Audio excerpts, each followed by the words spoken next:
in a different setting, ladies and gentlemen. Hi. We're serious today. If you're here and you've heard my podcast, welcome back.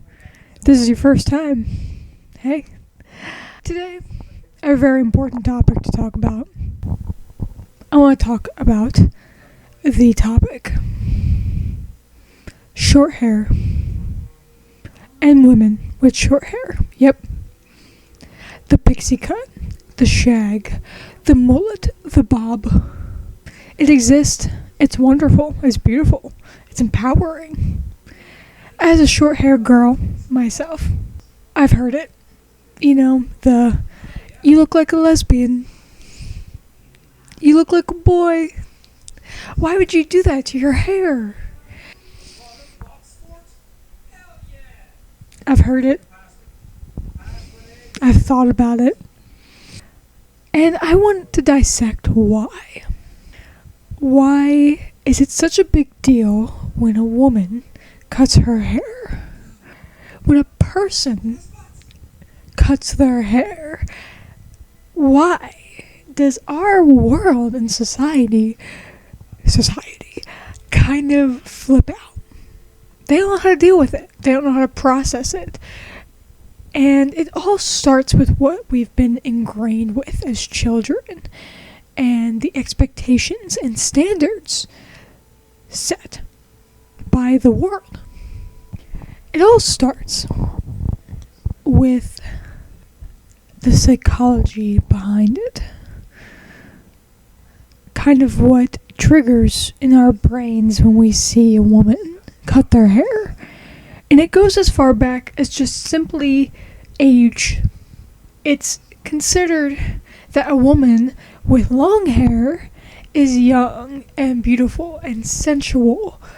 But it's considered that women, once they get older, grandmom status, that they are expected to cut their hair because they have lost those things. That they have hit their max attractability. That's not a word, maybe it is. But that they have no use for this hair any longer. So, there comes age beauty standards. And the stereotype that once you get older, you're no longer pretty. And that sucks. Because we've trained women to think that they have to reverse aging to be attractive. Or to even like themselves. Which, hey, I'm all for do what you want. If you want to get Botox, if you want to get lip injections, if you want to get a BBL, go for it. Honestly. But it's so standard now that a lot of people have hit the kind of line of, well, when I hit this age, I'm getting Botox because everyone else is doing it. Which is already, I think, wrong. I think every woman of every age, every person of every gender, no matter what you do to yourself, you are beautiful in your own way. People do not think so. And to us, it's that the opinions of others are the only thing that matters. Which is probably why women with shorter hair appear more confident. It's considered that if you have short hair, you're not pretty, and you're not sexy, and you're not appealing. In this case, you're confident, independent, and self-assured.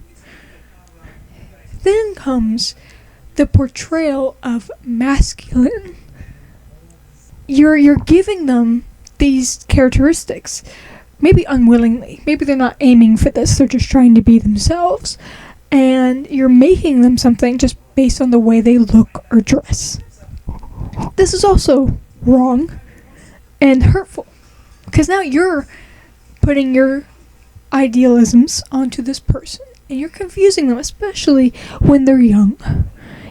Women go through times of transition or crisis. They will often cut their hair. Now creating a stereotype that the only time women cut their hair are when something bad happens. Or that they're going crazy. We're not helping in this scenario. Because we're just giving people an excuse to be like, oh, you cut your hair? You must be unhappy. cutting old ties and lightening this metaphorical burden to go forwards into a fresh future. New hair, new me. This doesn't mean that having long hair ties into this old tradition, but as a supporter, you, as a woman, have faced backlash on something, maybe not your hair, but your appearance. How a woman with short hair feels more so because it's not traditional to a lot of people.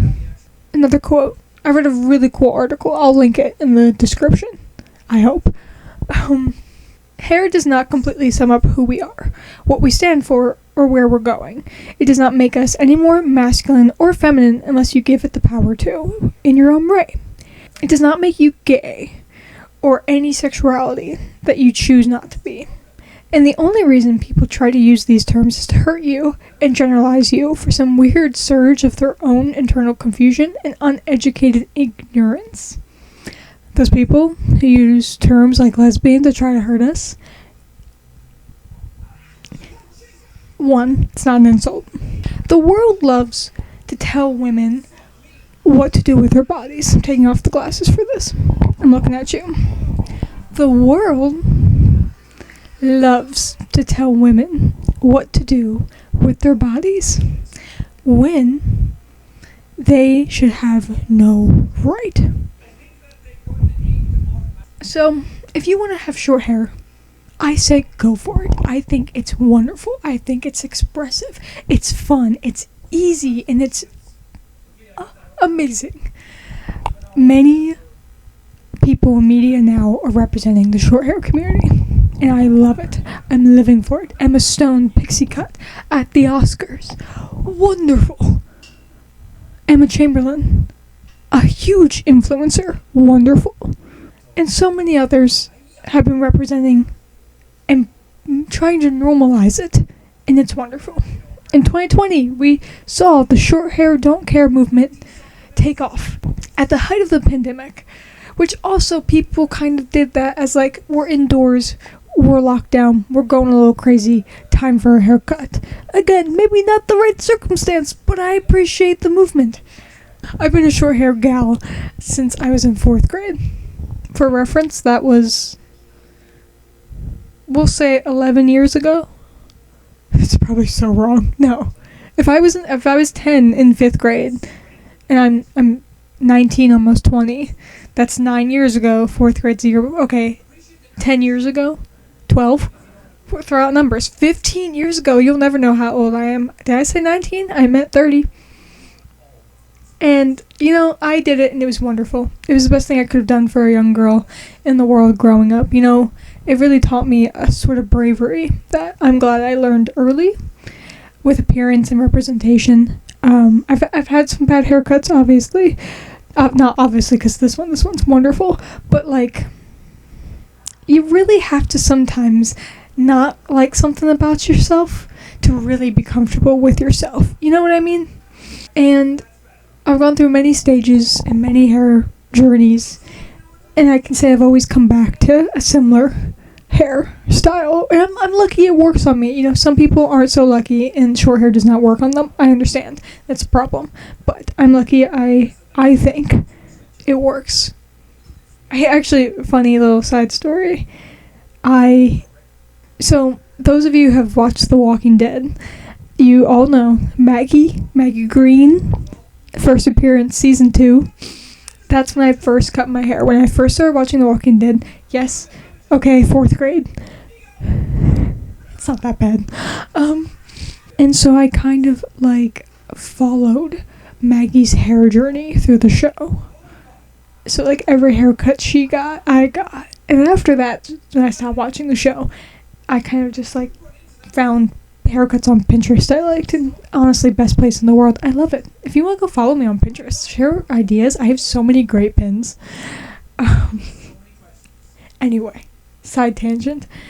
Hair, for me, has always been overly complicated because I was making it too complex. I was letting people's opinions get to me at first. And hey, one day it might change. You might see me out here with long hair once upon a time, changing it up. That doesn't doesn't take any of this away, okay? No matter what people think and want to say to me, it's okay. It doesn't hurt me. And if it makes you feel better, go for it. And if people want to call me a boy or a lesbian or ugly, okay. Because at the end of the day, we all know you just want to Thank you guys so much for watching my little short hair theory video. There's probably so much more I could say, but it's just what I came up with, right? It felt more natural that way, okay? I hope it was fun. If you liked this, like and subscribe. Go follow me on Instagram. Links are floating around. Links are in the description. I know how this works now. Okay. Thanks. I love you guys. I do.